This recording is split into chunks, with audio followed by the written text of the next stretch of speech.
কি দাও না কিনে সেই ধরনের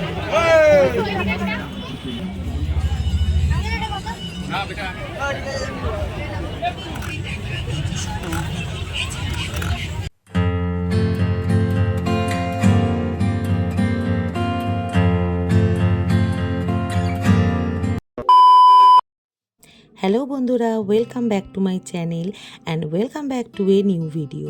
আজকে তোমাদের সঙ্গে বর্ধমানের রথের মেলাটা শেয়ার করব। তার আগে দেখো বর্ধমানের যে মাসির বাড়ি সেটা সেজে উঠেছে কত সুন্দরভাবে।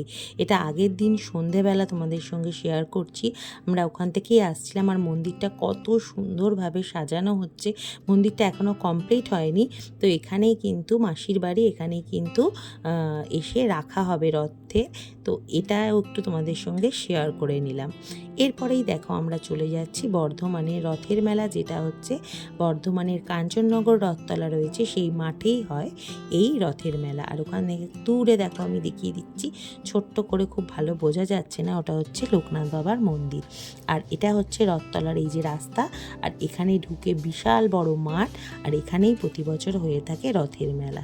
কিন্তু রথের মেলা তো দেখতে এসেছি, সব থেকে বেশি রথের মেলায় সমস্যা হয় সেটা হচ্ছে কাদা। দেখতেই পাচ্ছ ঢুকেই কত কাদা হয়েছে, মানে প্রচুর পরিমাণে। কিছুক্ষণ আগেই অনেকবার করে বৃষ্টি হয়েছে, তাই জন্য একদম কাদা জল হয়ে গেছে। এই কাদা জল পেরিয়েই কিন্তু মানুষের ভিড় দেখতে পাচ্ছ, কিন্তু এটা তাও রাত 10টার সময়। তো রথ দেখতে এসেছি, রথের দর্শন করাবো না সেটা কি হতে পারে? তাই দেখো রথের মেলাতে এসে এই যে রথটা তোমাদের সঙ্গে শেয়ার করে দিয়েছি। আমি প্রতি বছরই আমাদের রথতলার যে মেলা সেটা তোমাদের সঙ্গে শেয়ার করেছি, মানে করি। তো এই বছরও মেলায় গেছি, সেটাই তোমাদের সঙ্গে শেয়ার করছি। তো তোমাদের কোথায় কোথায় এরকম রথের মেলা হচ্ছে সেটাও কিন্তু আমাকে কমেন্ট করে জানাতে ভুলো না। আর কারা কারা রথতলার বা বর্ধমান থেকে দেখছো তারাও কিন্তু কমেন্ট করে জানিও অবশ্যই। তো দেখো কি সুন্দরভাবে রথটাকে সাজানো হয়েছিল। তো আমরা এসেছিলাম পরের দিন, যেদিন রথের মেলা রথ ছিল তার পরের দিন এসেছিলাম। তো দেখতেই পাচ্ছ চারিদিকে কাদা, তার মধ্যে মানুষের কত ভিড়। যে তাও রাতে এসেছি যাতে ভিড়টা একটু কম পাই, তো মোটামুটি ভিড় কমই ছিল। তো এরপরে মেলার দোকানগুলো ঘুরে দেখব। চলো তো মেলাটা ঘুরে দেখি, তোমরা সাথে থাকো, দেখতে থাকো ভিডিওটা। আর কে কোথা থেকে দেখছো অবশ্যই কিন্তু কমেন্ট করে জানিও, তাহলে আমার ভালো লাগবে। আর যারা নতুন বন্ধু আমার চ্যানেলে এসেছো, এখনও পর্যন্ত চ্যানেলটাকে সাবস্ক্রাইব করোনি, তারা প্লিজ চ্যানেলটাকে সাবস্ক্রাইব করে নিও। আর তার সাথে সাথে অল নোটিফিকেশানটা অন করে দিও, যাতে নতুন নতুন ভিডিওগুলো সবার আগে চলে যায় তোমাদের কাছে। তো দেখতেই পাচ্ছ কত রকমের দোকান বসেছে, বিভিন্ন খেলনা থেকে শুরু করে যেরকম মেলার হয়, প্রত্যেকটা মেলায় যে সমস্ত দোকান বসে সেই সমস্ত নানা রকমের মানে দোকান বসানো হয়েছে। তো এগুলো কিন্তু ঘুরে ঘুরে দেখতে আর এই টুকটাক মেলার জিনিসগুলো কিনতে কিন্তু বেশ ভালো লাগে। আর ক্ল্যাচারগুলো দেখো কত রকমের, আমার তো এগুলোর প্রতি প্রচণ্ড নেশা, মনে হয় যে সবই কিনে নিই।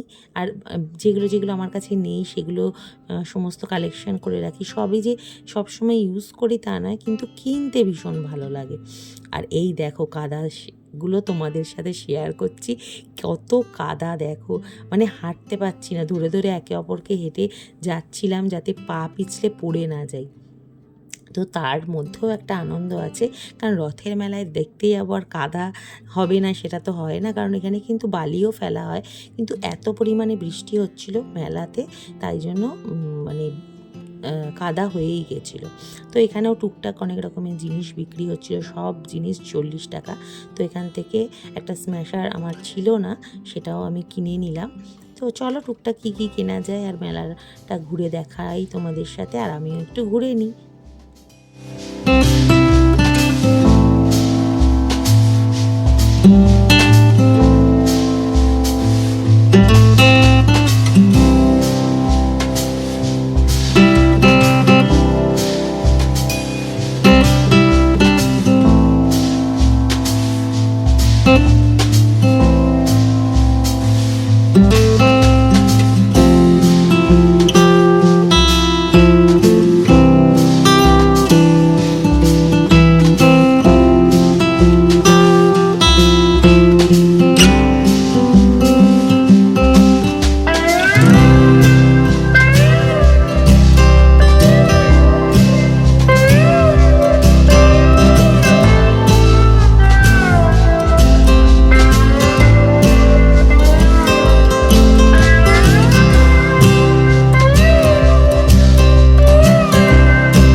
দেখতেই পাচ্ছ মেলাটা কতটা জায়গা জুড়ে মানে অনেক বড় হয়ে যাবে যদি সমস্ত মেলাটা একদম ডিটেলসে ঘুরে দেখাতে চাই।